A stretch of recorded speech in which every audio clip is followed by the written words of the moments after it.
I'll record. Yes, very busy. It's been very busy for me. Colder now in Brazil? Colder, not here. Yeah, well, up here we have more wind, right? Mhm. And at night it's cooler because it's Okay. July here. So July is in southern hemisphere. It never gets cold here. I mean, our minimum temperature here is in this some places in the state is 15. That's the coldest it Good. gets. Not in Teresina. Teresina is 19, the coldest. But right now, yeah, it's around 29, 30. It's okay. It's good for swimming pool. Yeah, for sure. I mean, now we had I think we had the days like with 35, 37 degrees, which is not Oh normal my for us. God. It's Hotter than super here. hot. It's super hot. Way hotter than here. Yeah, but it's summer for us. It's not winter, so I know, of course, I know that. yeah. But the thing is, when it's summer, there up north, it's way hotter than here. That's what I'm saying. Yeah, yeah, for sure. I mean, even in our summer, when it's summer there, it's hotter than here in any season we have here. So, things are very strange in the world. I know. Climate change, I huh? think someone has joined us. Yeah, so it's Andre? part of my Hi. team, Andre, Nadia, so I will let them introduce themselves very quickly. And then I think Yune can as well just give a short introduction of yourself, even though everyone knows you already because of me, but it's always nice to intro personally. So Andre, you can start. Yes. Hi, Nay. My name is Ray. I'm based in Dubai, and yeah, I can relate to what you just mentioned, right, about the weather. It's always hot and humid. Here, it's not always hot and humid, but summertime specifically, it's up to 50 degrees Celsius and pretty humid. So I can definitely see what you're talking about. Yeah, yeah. So yeah. Never been. Sorry. I have never been to Dubai, but I don't know what the weather is like here, but I suppose it's very hot all the time as well. Not all the time. Winter time actually is pretty No? good here. It's very mild climate. It's plus 20, 25 and dry. So it's just this 3 summer months that you have to survive, and then the rest of the years is just fine. It's fantastic. Oh, nice. But Great. I've been to Brazil a couple of times, but I was lucky enough not to be in the hottest season, so that was good. Yeah, I'm basically helping the team with the sales operations, and we're trying to find a product market fit in Brazil. And we've done already some efforts. We're testing the market. We see what works, what doesn't work, and basically we have high hopes for our conversation today as part of this effort, trying to understand the market, the consumers, the schools, their motivation, and all that to help us shape the right fit for their challenge. So yes, as Natalia mentioned, we know a lot about you, almost already as part of the team. So looking forward to our conversation today. Nice. I want to join the team. I want more to be able to enroll and to set up the program in schools. But I think the biggest hindrance here for us is pricing.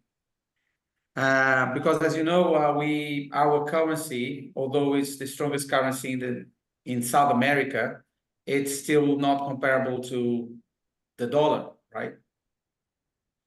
Yep. So prices in dollar scare people away, basically, right?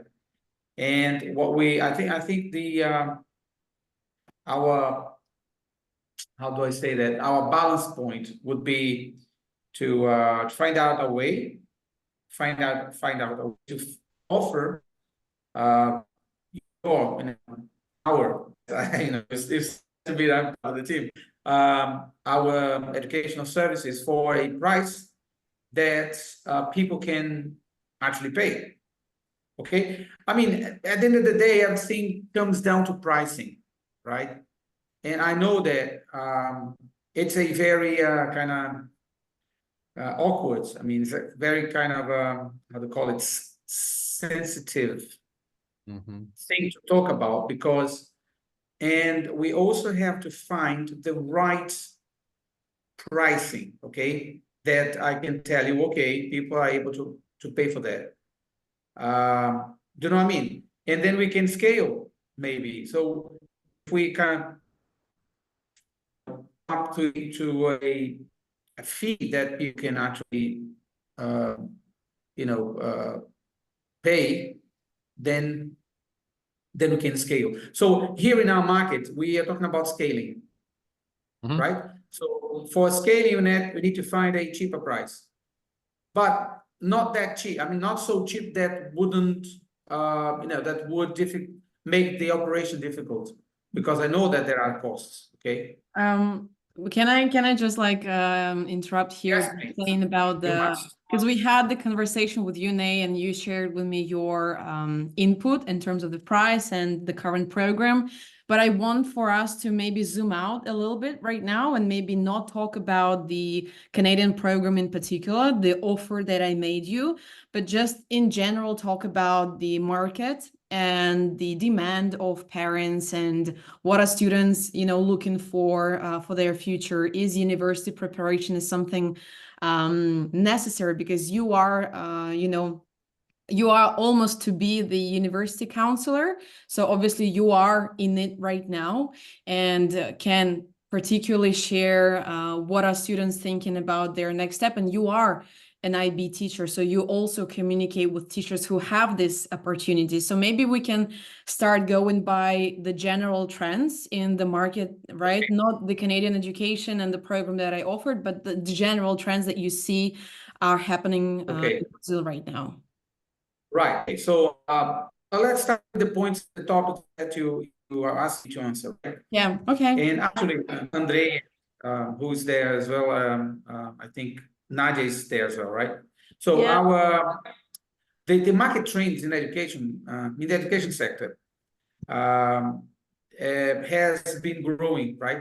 Recently, you know that there is a growing interest in international education, right? Because the parents, they have this desire to provide their children with a competitive, competitive edge, right? They want their children to be competitive in our own, in our market, in the global markets, actually. Because nowadays, markets are getting closer and closer, and at the end of the day, we tend to go towards some time where everyone is going to be competing in the world globally. Yeah. That's what I believe. So they feel that need to access ranked universities worldwide. That's what I feel, right? And that's the first question you asked me. Remember, I'm going to give you a thorough landscape of what has been happening here in recent years. Okay. Although I think this is an international phenomenon. So can I go on? Yeah. Sure, absolutely. Very interesting. Yes. Yeah, just taking notes down here. So Okay. don't think I'm not listening. I am all ears. Excellent. Cheers.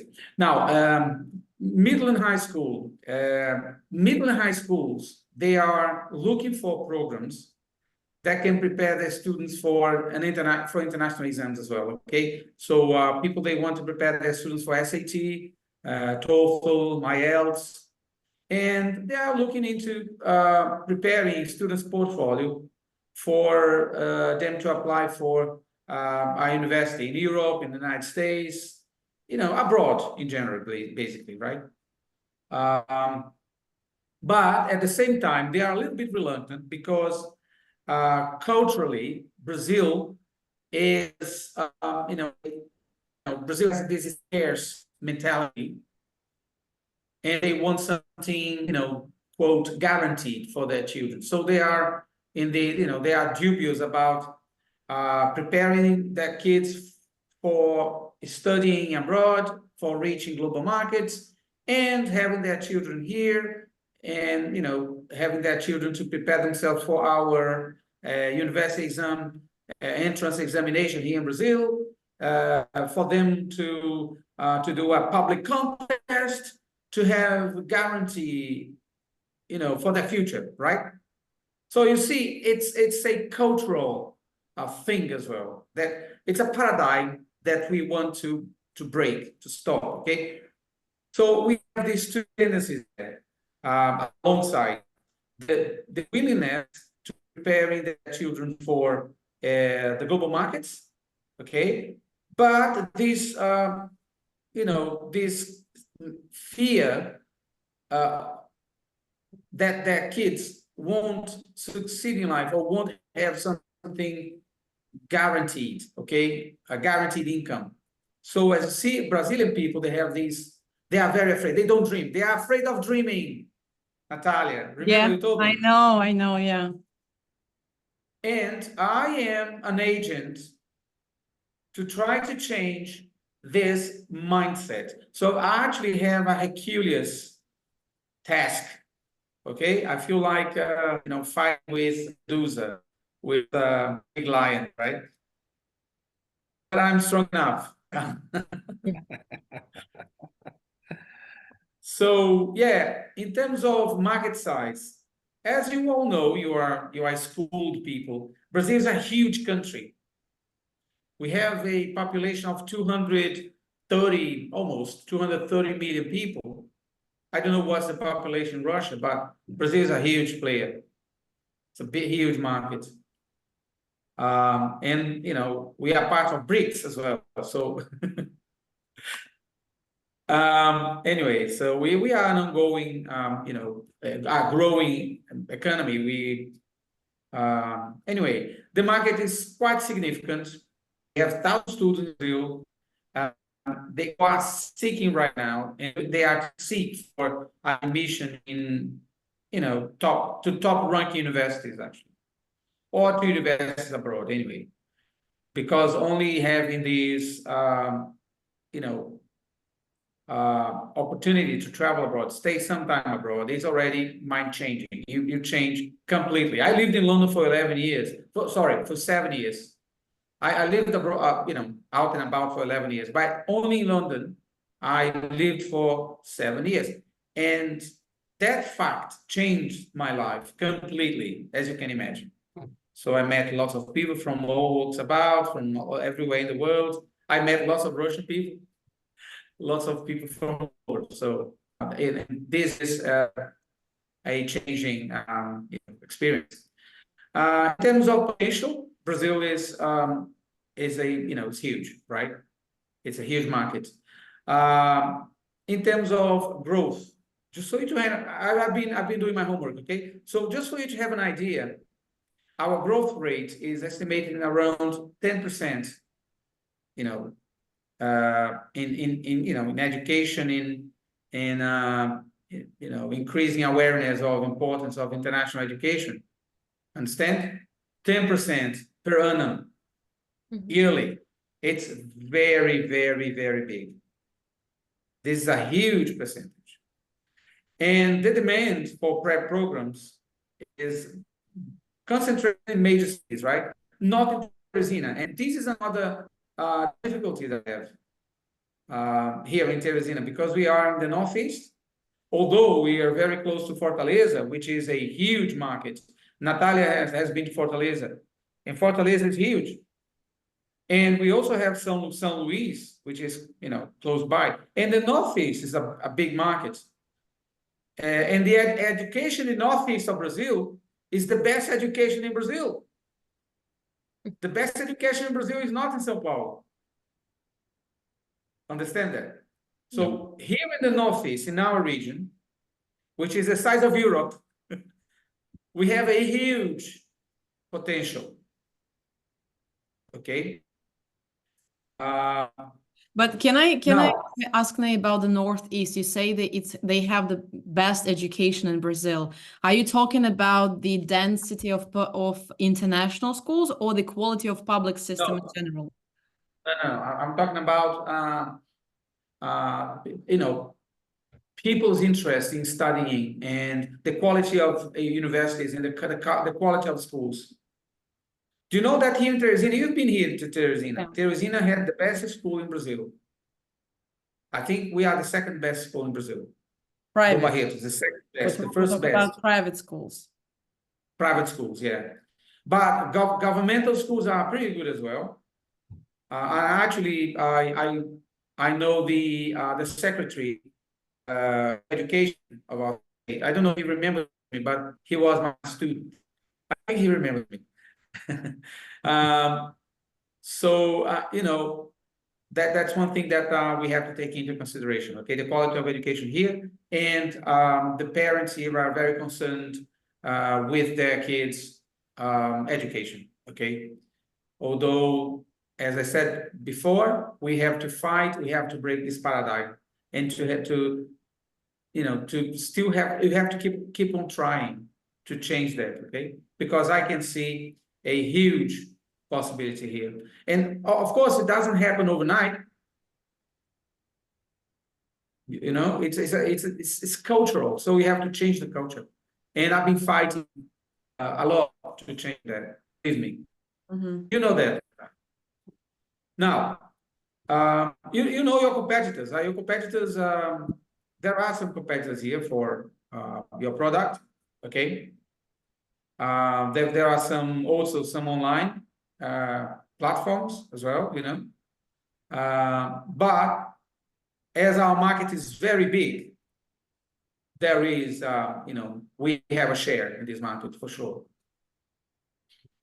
So. You know, in Brazil, there are similar products. You know that, Natalia, you've been here. Yeah.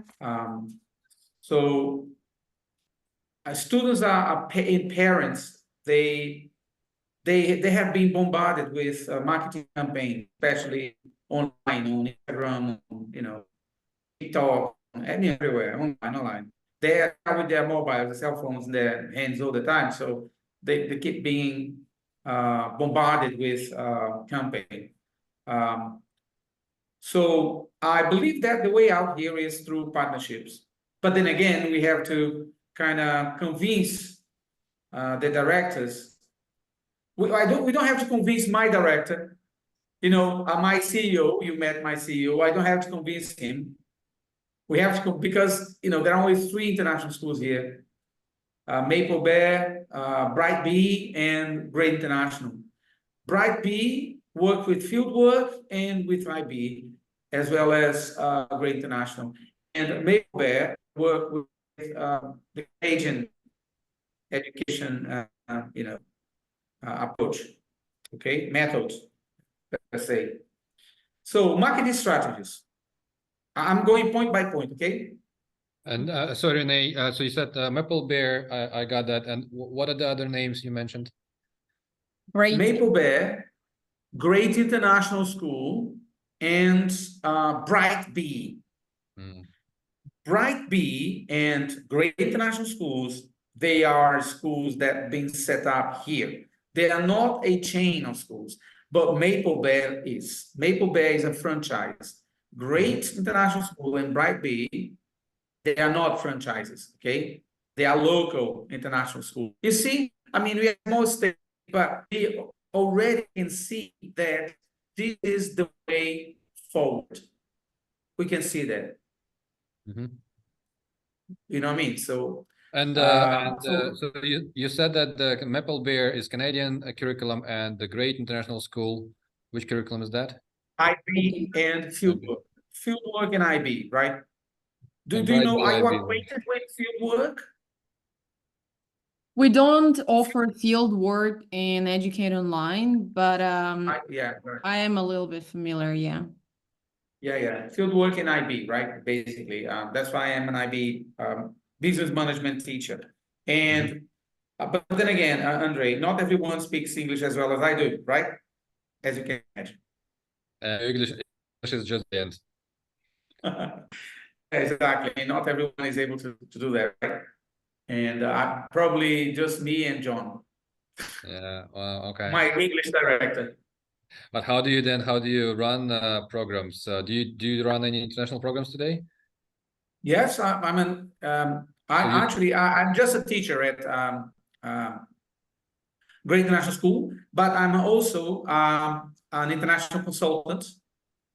Okay, educational, and also I'm a company consultant because my major is in accounting and entrepreneurial subjects, and I have a post graduation in marketing, and I am finishing my master's in education, and I'm going to start a doctorate. So I'm on the move all the time. Nice. So anyways, yeah, and now right now as a consultant, um, I am internationalizing SEBRAE, which is a department of the Brazilian government that helps small companies to thrive. Okay, and we also help them to set up their companies. And my work there at SEBRAE, which is this department, Brazilian department, is to internationalize the whole thing, right? So I'm starting with teaching, improving their English, and then I'm going to go through some business topics, and after that I'm going to reach out for international companies to bridge, okay, our department, this Brazilian department, with international institutions and companies and multinationals, so on, and therefore giving our external public access to global markets. So you see, I have something very big in my mind. Okay, so you basically want to make a bridge between students or students basically and the employers in Brazil. Okay, that's an interesting one. Yeah, I have two fronts, right? I'm working heavily on education, and now right now I'm starting a project. It's called 11, and I'm going to have the opportunity to work as a college counselor there too, an external college counselor, and we are going to try to have 11 as a step for me to but for me to advertise educate online programs, right? As I said, it's something that it happens slowly, but we have to be on the move all the time, trying to break through, right? We have to be on the move all the time. We have to keep trying. We have to think about strategies, and have to to try to change some parents' minds. And this has already been happening. It's been happening. Okay? So it's something that will eventually take place, more broadly. Right. Okay, awesome. Do you have any questions? Do you want me to continue with my report? You know what? I think we're in the right track. So let's continue with your thoughts, and then we'll do a Q&A session if that's okay. Okay, fine. Okay, perfect.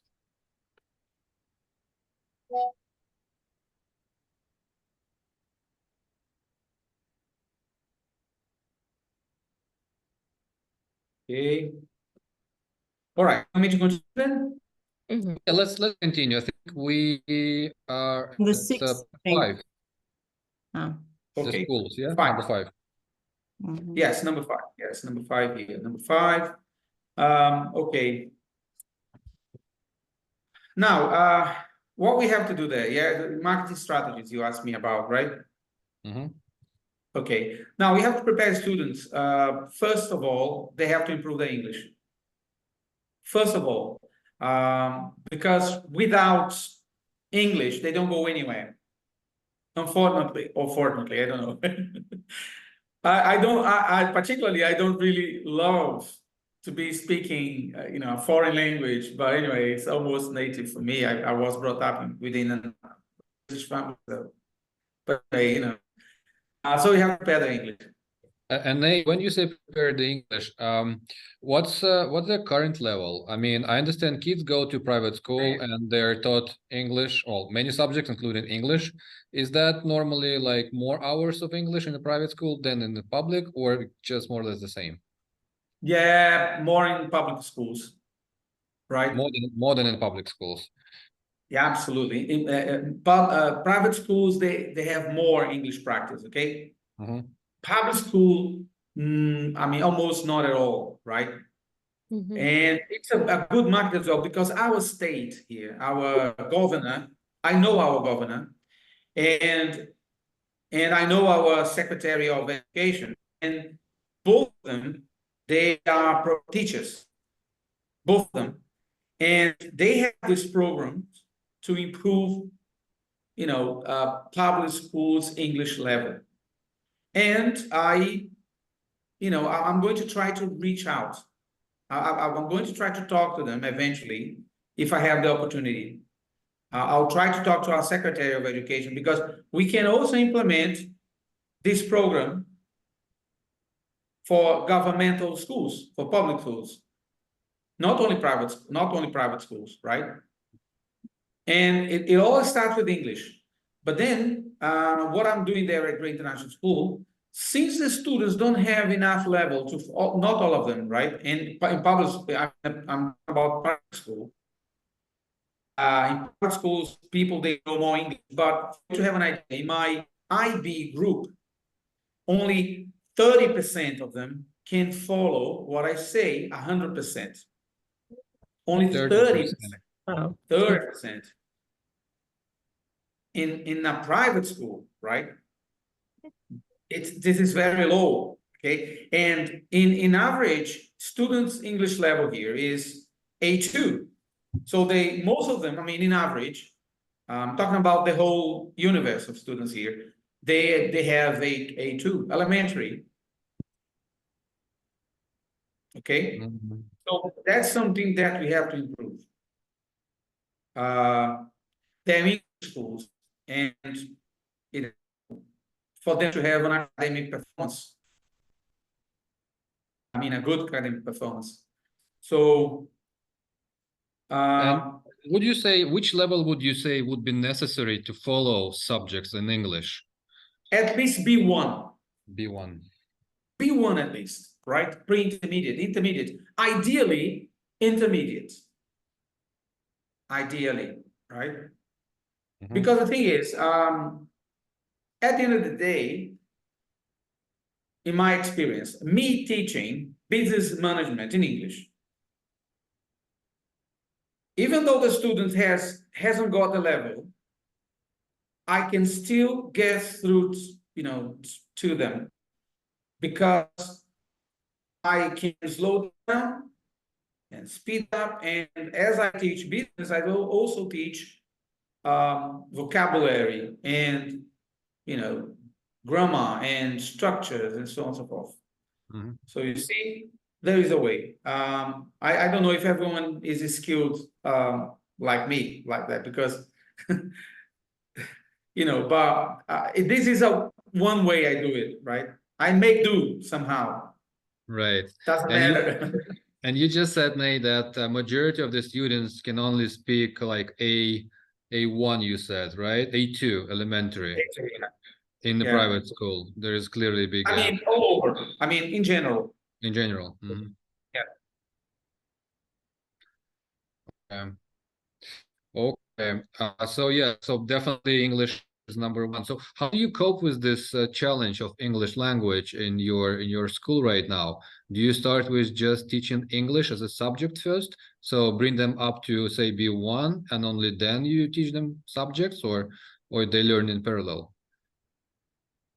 Well, it's complicated. We try to divide in groups. Okay, so for example, in my business management course, do you know how it happens, right? You know how do you know what IB is about? The business management course. It's a 2-year course. We start in the middle of the first year of high school and we finish in the third year of high school, the middle of the third year. So it takes years, right? What we do is we have split the group. I am teaching business management IB for a group with an A2 level, and I got another group with the best English speakers. So we divided them into SL, standard level, and HL, higher level. You know, so I teach these two groups in parallel, alongside. Okay, and of course the standard level students I will use more Portuguese,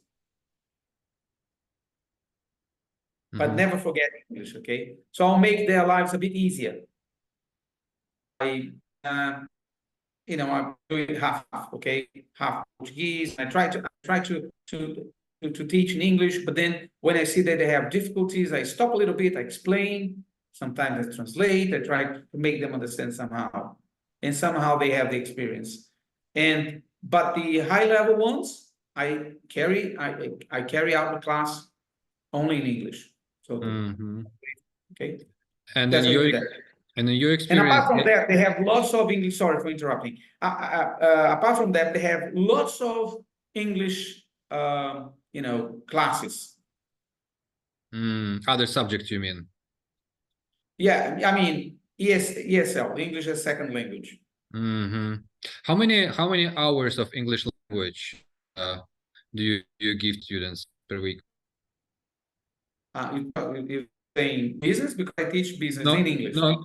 Yeah, I understand, but maybe you know about just pure English language, not subjects in English, but English language. How many hours? Yeah, well, roughly. I think they have it 10 hours. 10 hours. Maybe 10 hours, 8 hours, 10 hours, which is quite a lot. Because they have all the subjects, so they have 8 hours maybe.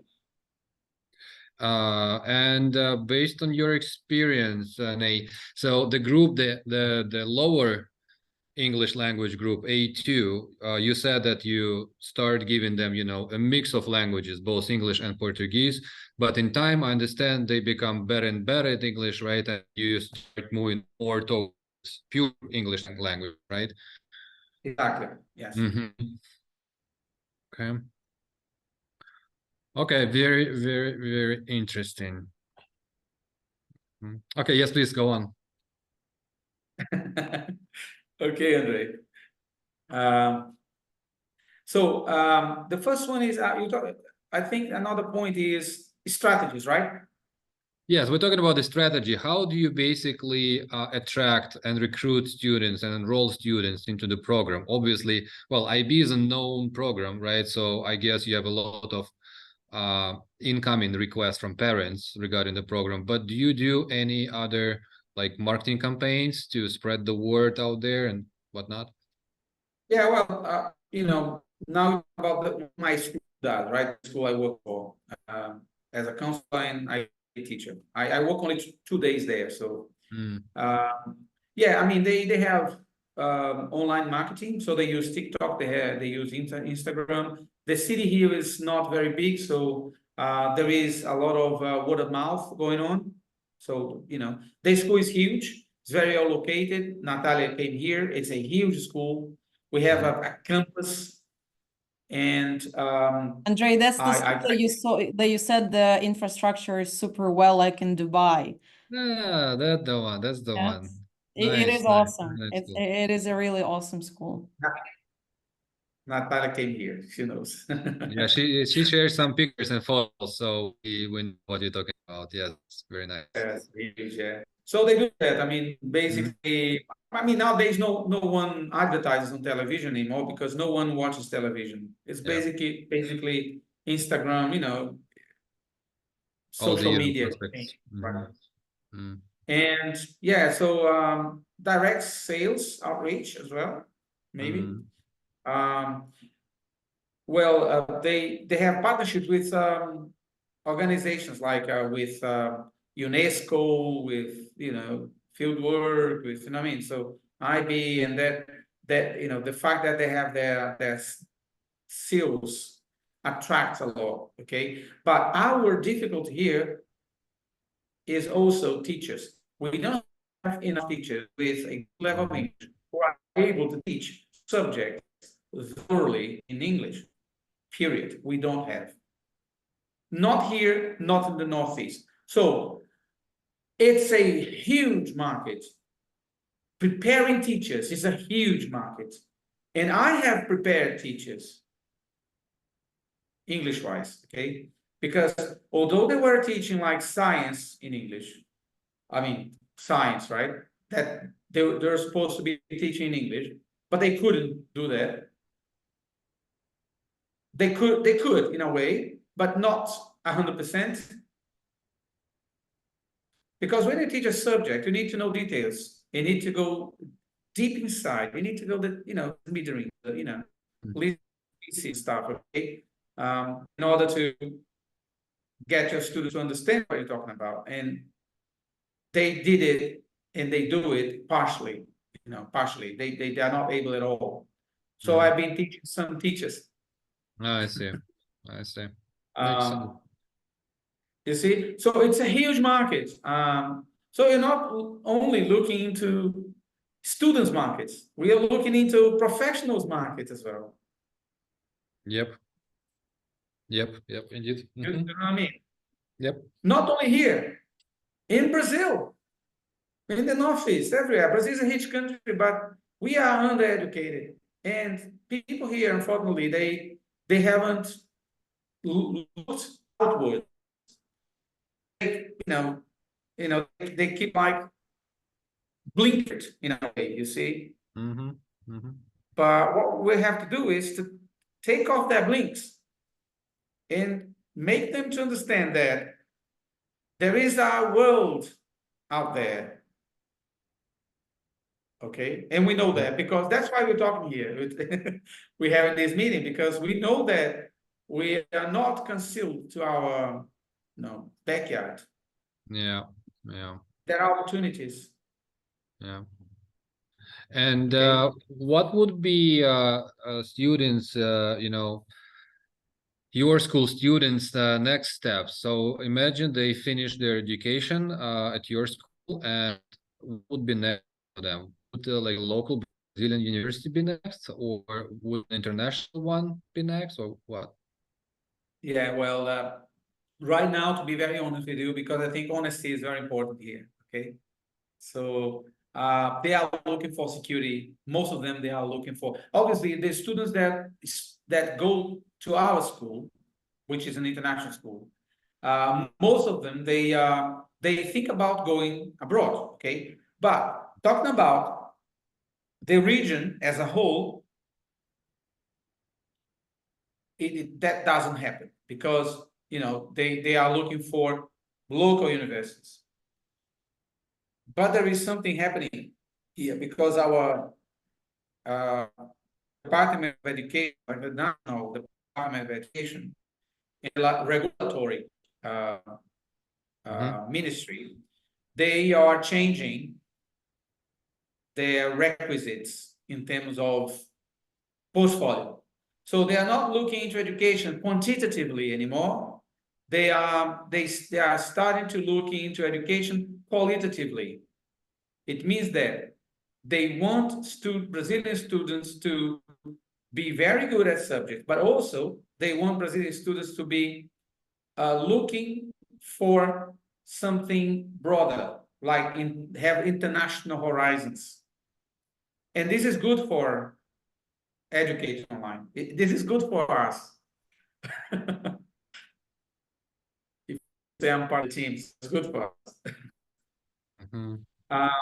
Yeah, the barrier to implement, as I said to you, talking about the programs here, the barriers would be financial constraints. Also, the cost of hiring qualified teachers. Okay, the cost of hiring qualified teachers. So I was talking to Natalia when she came here that we could scale. That's just my idea, right? We could scale the operation and to hire local teachers, to train local teachers. I could train local teachers. I could train local teachers because I have this experience. I can do that. Limited resources as well, There is a big willingness, but we still have to fight that hindrance. Difficulty, excruciating difficulty in finding qualified teachers with international experience. But that can be trained as well, you see, and that's a little bit what Great International School does. The school I work for, we are training teachers because we cannot find teachers outside, and to bring someone from abroad is very expensive. You see, I mean, physically from abroad. So maybe online, synchronous and asynchronous, but a synchronous live class with a mediator would be more, I think it would be a great idea. And, while the teachers are not trained, but once the teachers are trained, then these online classes could be reduced. That's just my idea. Does it make sense? It does, big time. I mean, yeah, I mean, bringing someone from abroad to live, work in Brazil, it's not only costly, but it's also challenging. People would want to have a good extra, so to say, on top of their current quality of life in their current country, to be able to to go a different country, learn different language and a different culture and all that. Here in Dubai, we see that a lot, but this is very common here. And I think they pay teachers very well, way better and higher than in their home countries. Exactly. I mean, there is a way, but we have to find the right path. There is a way. And this brainstorm here and this meeting is very important for us to come up with something, because I feel that I have a lot to offer, but sometimes I don't find a fertile terrain. You know what I mean? So, I feel sometimes as if I am throwing diamonds to pigs. Mm-hmm. We have an exact same expression in Russian. Well, that translates well. Really? We have diamonds. We throw diamonds and people. Бросать I am almost Russian. My ex-wife is Polish. So I like beetroot soup. Борщ. Definitely. Right? Yes. Anyway, exactly. So what we are trying to do is we have to motivate schools to offer what we have to offer. I mean, to accept what we have to offer, right? And also, for me to work here, I mean, if I am to work for you guys here, it will be awesome, right? To me to have some, knowledge of what you guys do, and for me to act as your agent here and somehow, not KGB agent, okay? But act as your educational agent here, and it would be great, But I need tools, right? I need tools to help you. And yeah, Natalia is almost my relative, so she's known me. She knows my dog. She knows everything here. So yeah. Yes. Makes sense. Makes all sense. All right. Well, that's been very, very, very helpful so far. Shall we continue? I think let's talk about from the school perspective, motivation for them to start a program like an international program. I mean, I don't know if you were there at your school when the IB program was implemented, or you joined. yes, I was. Later. Oh, you were there. Okay, so maybe you can talk a little bit about the way of thinking. So why would they, first of all, to start thinking about implementation of an international program, and then how did they come up with the idea of IB specifically, not a different curriculum, but just IB? Yeah. Well, IB. The thing is, here the schools are very competitive. Okay, so we have a major competitor here, which is Bright B, and Great International School tries to do the same thing that Bright B does. And our director is British, right? but the school was set up already with the idea to having fieldwork education and IB, okay? So we thought that IB was more connected with concepts and with, sustainability, creativity, change, ethics, and so on and so on. So what we try to do is to attach concepts to what we teach since the beginning. And they thought that not the big shots. They thought that IB and fieldwork would fit what the mission and vision of the school was. So our mission and vision is to change, our students into global citizens with, this sustainable, creative, and ethical mind and changing minds. Okay, and that's why IB and fieldwork came hand to hand to what the school wanted to do. Basically, that.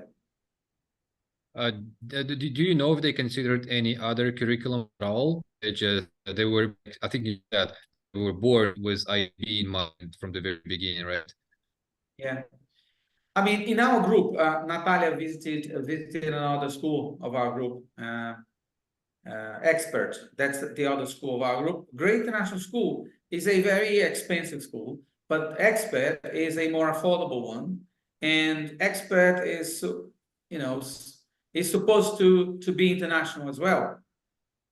And in Expert, they would accept, the curriculum. Okay.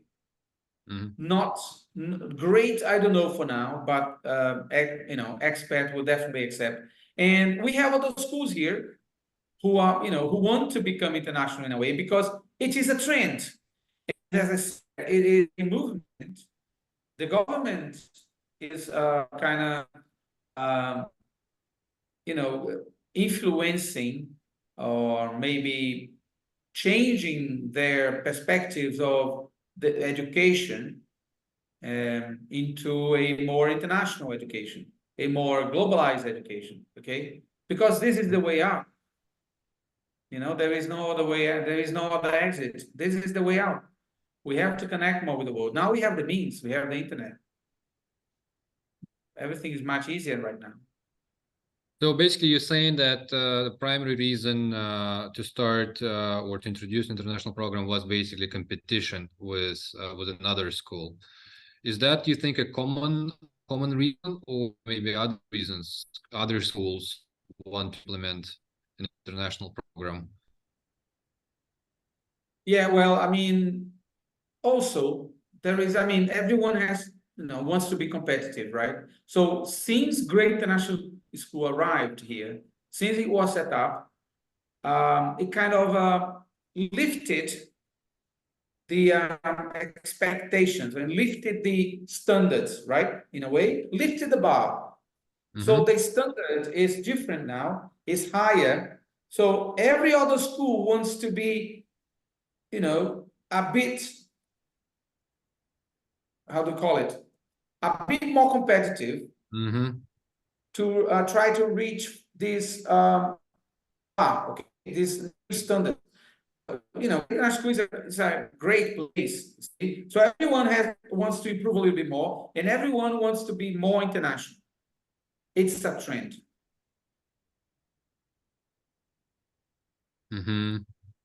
Because the parents, they want it. I mean, who doesn't? I mean, we want the best for our kids. We want them to have these opportunities, right? Well, it's a very interesting question, and we're slowly moving into the next question and section from the parents' perspective. And yes, I mean, what did you say? We want the best for our kids, obviously. Obviously that's the case. But do you think, thinking about parents and their motivation, right? There are parents like yourself that had a similar experience, studying and living abroad for a number of years. So what it's like. you know, what benefit it gives, and you want basically the same for your kids. But I'm sure there are other parents, a lot of other parents who haven't experienced anything like yourself, right? So they never lived abroad, they never studied, they never worked abroad, so they don't know how it is, but still they want probably the best for their kids too, even though without their own experience. So thinking about these two groups, or maybe there are more groups than this, what do you think is the motivation of the parents to send their kid A, to a private school in general, and B, to a private school with international curriculum? Because it's still a school, it's not a university, right? So one would think that their motivation for the university is pretty clear, because they want their career, like a good career for the kids, right? Good career start. But the school is kind of still some many years ahead of you. So Yeah. how are they thinking about the school and international curriculum, you know, at the age of 13, 14, 15, when it's not even a university? As I said to you, there is this new trend, okay, and their motivation is to offer their kids the best they can, right, and to open up new perspectives for the future of the kids. That's the main motivation. You know, as a parent, I can tell you that I have noticed a huge improvement in my kids. I have a 7-year-old boy and an 11-year-old daughter, and they have been studying at Great International School. And I could see the improvement. It's amazing, right? Because when you are in contact with a different culture and a different language, it helps you. It helps your cognition basically. And you know, actually, I saw an improvement in general. They are more, you know, they have a better oratory. They have they have more resources to work with. I mean, intellectual resources. They you know, I mean, they I could notice some different skills. So that's the motivation, okay? And people that are motivated here, we just have, as I said before, and I repeat it, we just have to find a way. And I think this interview here, this meeting, is for you to understand how we can do that. Mm-hmm. Yeah, exactly. We see it exactly the same way. You use an expert very close to the ground. Nobody can know it better than you.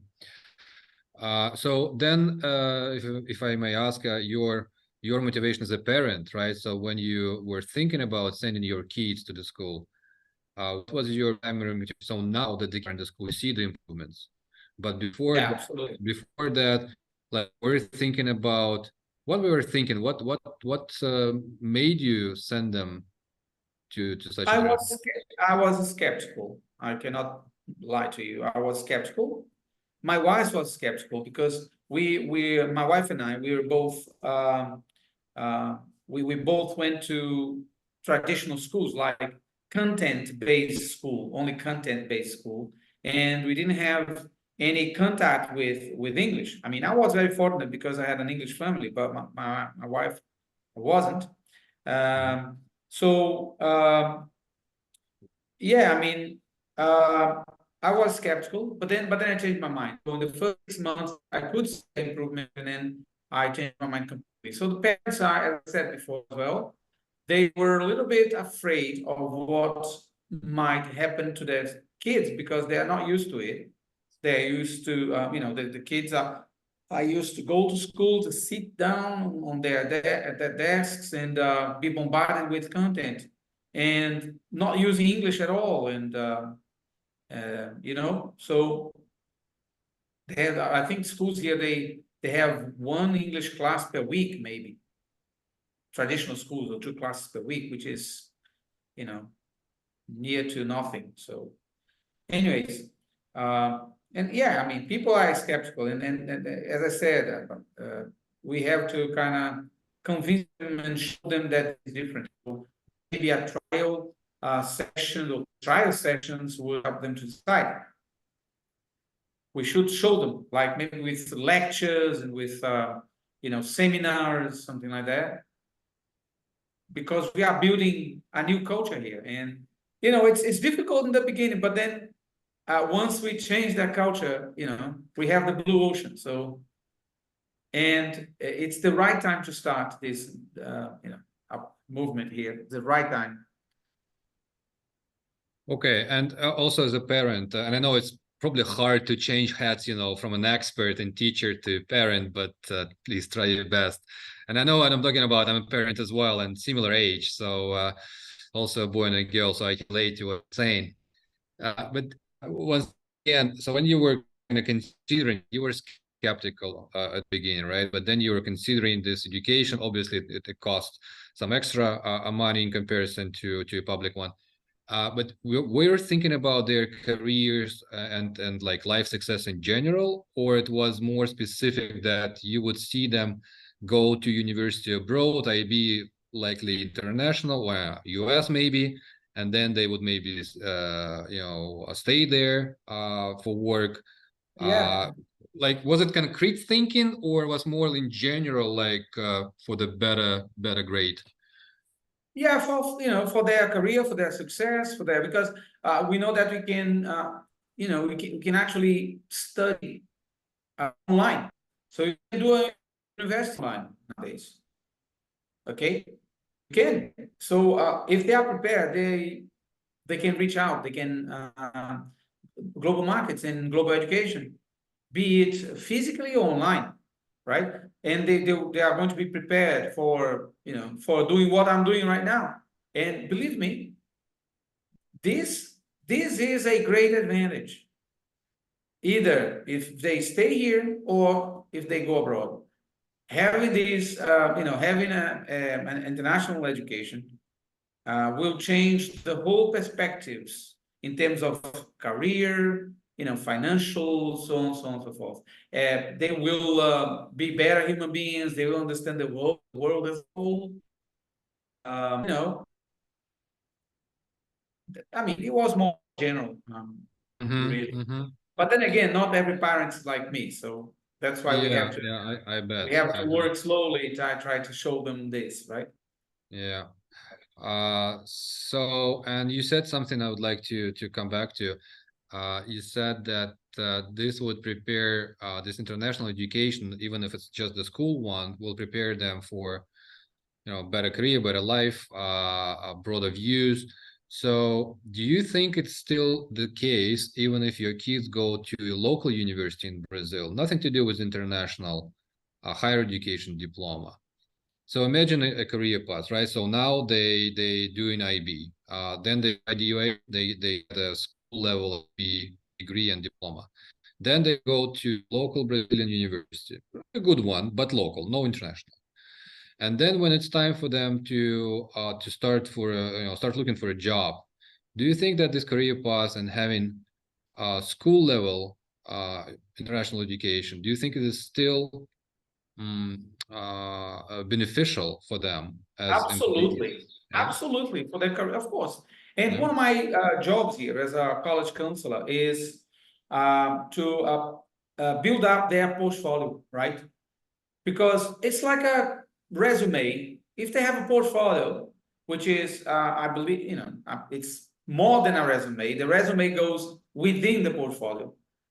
If they have a portfolio and if they have their international certificates, there will be a huge advantage, like competitive advantage. Okay. So it will still be beneficial in, you know, both ways, right? Either if they go abroad or they stay here.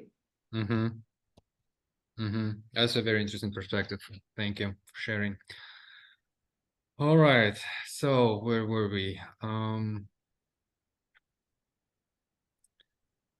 Yeah, so let's talk about, and I think you kind of covered that already, constraints for parents to enroll their kids in such international program. You said price obviously is probably one of the important ones. Other and when you say price, you say it's expensive. Like, do you have like any particular level in mind? I'm trying to calibrate my understanding of what's expensive, what's not expensive when you say. Oh, yeah. So one real is, $1 is 5.5 reais, okay? Our currency, reais. Mm-hmm. $1 is 5.5 reais, okay? So just for you to have an idea.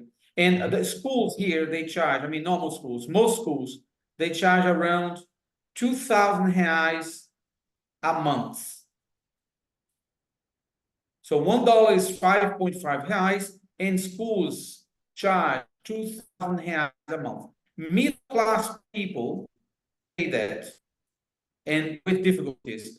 One minimum wage in Brazil is 1.400 reais, 1,400. That's the minimum wage. Okay, you see, people who earned a minimum wage can never ever have their kids in private schools. Mm-hmm. And great international, monthly fee is 5,500. Very rich people, upper middle class, and very rich people are able to pay that. Middle class people cannot pay for a great international school, but most private schools are 2,000 reais, 2,000 in average. And remember, $1 is 5.5 reais. Right. So we're talking about like $1,000 per month, give or take. Yeah. That's great. Which basically translates into about 10K, 10 to 12K. Yeah. Okay. And do you think this price, this difference in prices, you said grade charges 5.5, while average school would charge about 2K. So it's quite a big difference. Do you think this is because of the international program that you're Yes, offering? definitely. The national, the premises, everything. Andre, just a minute. I have to open the door here for someone. Sure, Okay? sure, no worries. Hold on. Mhm.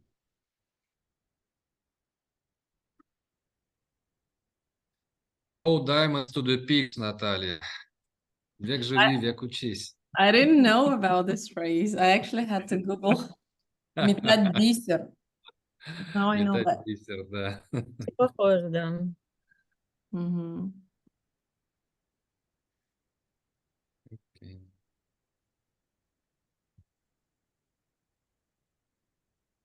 Andrei. Welcome back. Привет. Привет. Привет. Nice. Okay, yes. So, yeah, we were talking about the price, and you said that the price difference is basically explained by the international, second international curriculum, basically. Yes, that's it. That's it. And But, 5.5. as I said, Mhm. people do you know of other schools, private schools with international curriculums, and how much they charge? You said that what the grade school charges basically is like top, right? It's one of the highest. Yeah, top. Bright B charges 4,000, maybe 4,000. Bright B 4,000 something, and then Maple Bear charges about 2,500 in average. So Maple Bear is an international school, but they are, in terms of premises and in terms of not quality, but in terms of what they offer, they charge less. Okay, so around Maple Bear charges around 2,500. Okay, so international schools, they vary their prices according to their location, the premises, and what they offer as extracurricular and so on and so forth. They range from 2,500 up to 5,500. And they also provide on-site education, right? So it's offline. On-site, yes. Yeah. No, it's only on-site. All the curriculum as the Canadian, on-site, the yes. IB is all on-site. Nothing is digital. Nothing's digital, no. Yeah, exactly. It's for Andre too, because I think maybe you are thinking it's digital. Now it's all offline. No, it's all Yeah, offline. yeah. I'm trying to think how we can position ourselves, and also because in our case it's going to be so-called hybrid, so it's not fully digital or online. It's a combination of a live teacher connect online to a live class in school, right?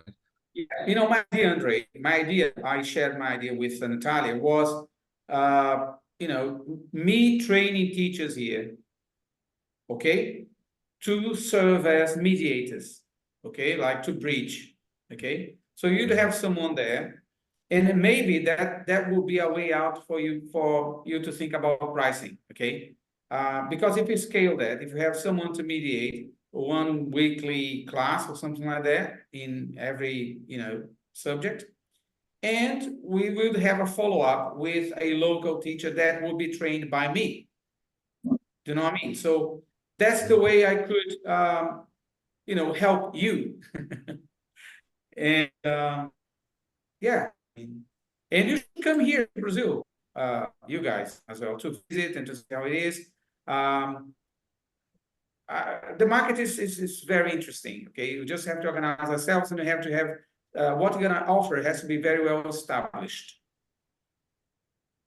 Right. And also, we have to have a specific how to call it, and a specific marketing approach for what we do. Okay, because maybe the social media posts and so on and so forth that you guys prepared is not specific for our reality here, but obviously you have to come up with a path. We have to come up with a educational product according to our reality. Then we would promote it according to our reality as well. So that's my proposal. And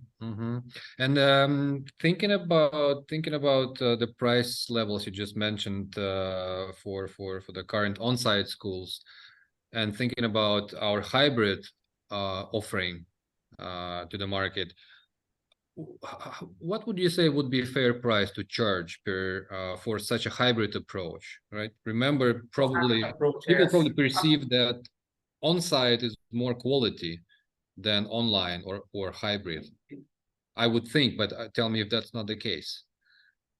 Oh, well, it's a difficult question.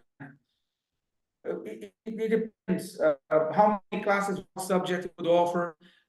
Would we work with different paths? Would be business paths, would be engineering paths, would be what subject? So for me to come up with a figure, I need to understand what subjects, how many subjects you're going to offer. So if you can give me an idea, if you can send me something for me to think about, I have to sleep over, your feedback for me to tell you more precisely how much I would think the market would absorb.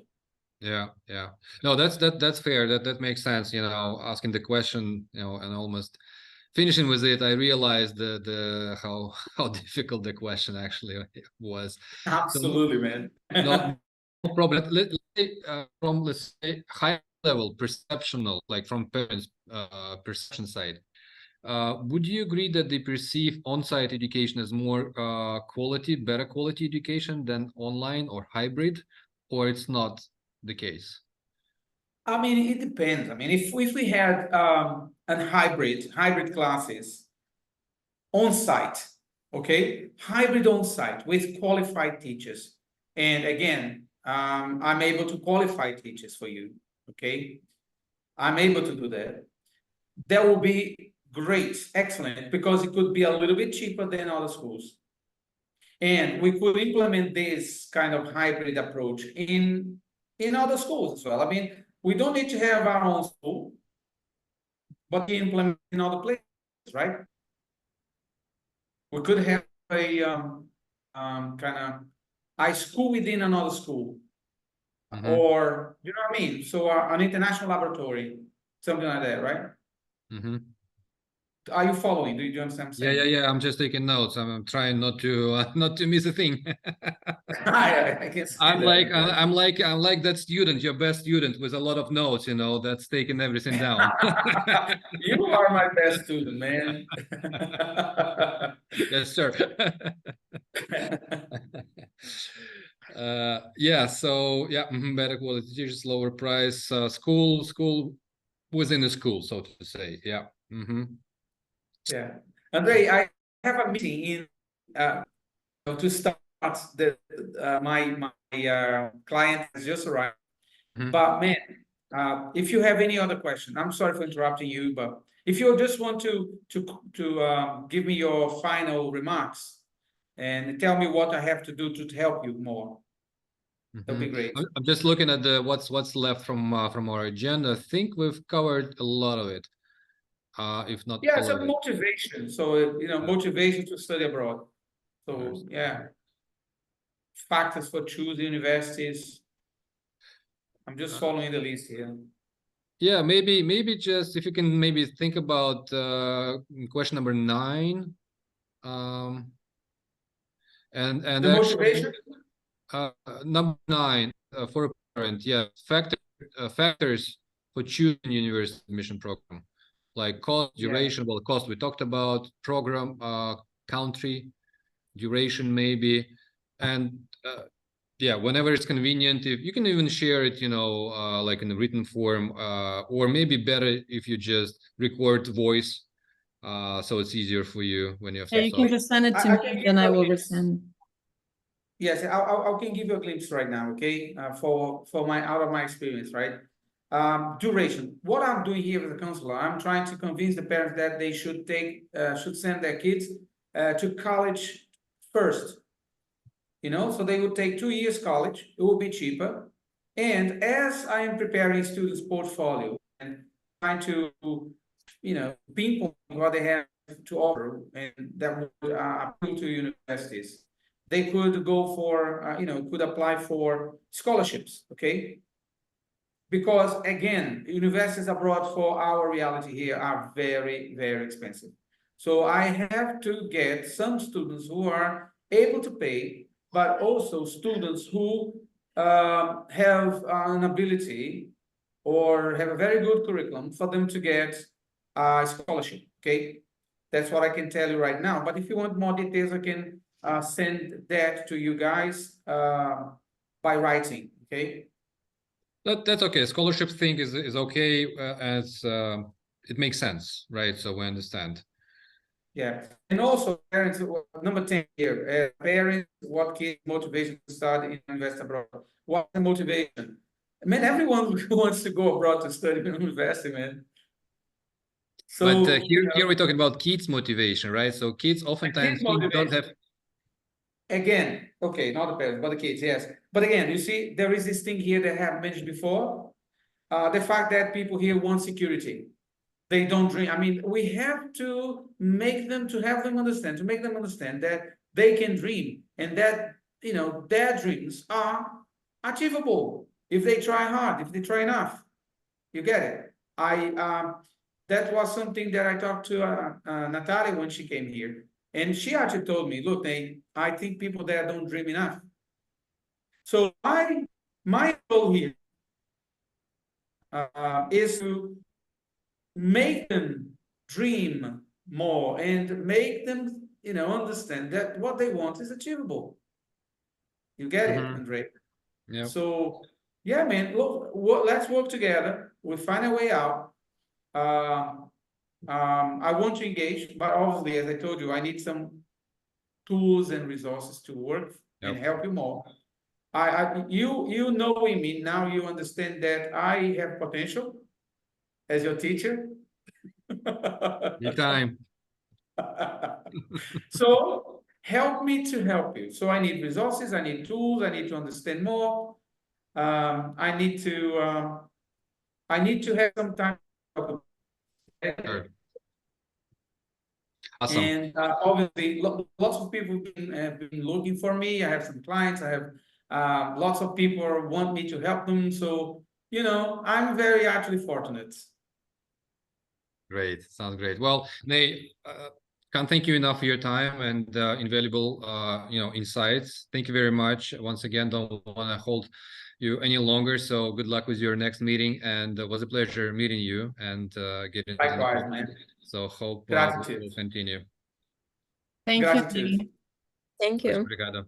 Thank you. Thank you very much. God Have a great bless. day. God bless. Cheers. Keep Bye-bye. informed. Keep informed. Okay. Let's work together, man.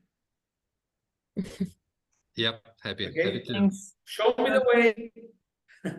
Show me the way. Give me some credits, and I'll help a lot here in Brazil. I That's think exactly big. what we're doing. We're trying to find our way and then show it to the rest of us. Lovely, lovely, lovely. Awesome. I think big. Let's think big together. Absolutely. Well, thank you once again. Have a great rest of the day. Hope to Cheers. talk Thank to you, you again. Andrei. Cheers. Na Bye. Strovia. Thank you very much. Ciao, Obrigado. ciao. Ciao, ciao.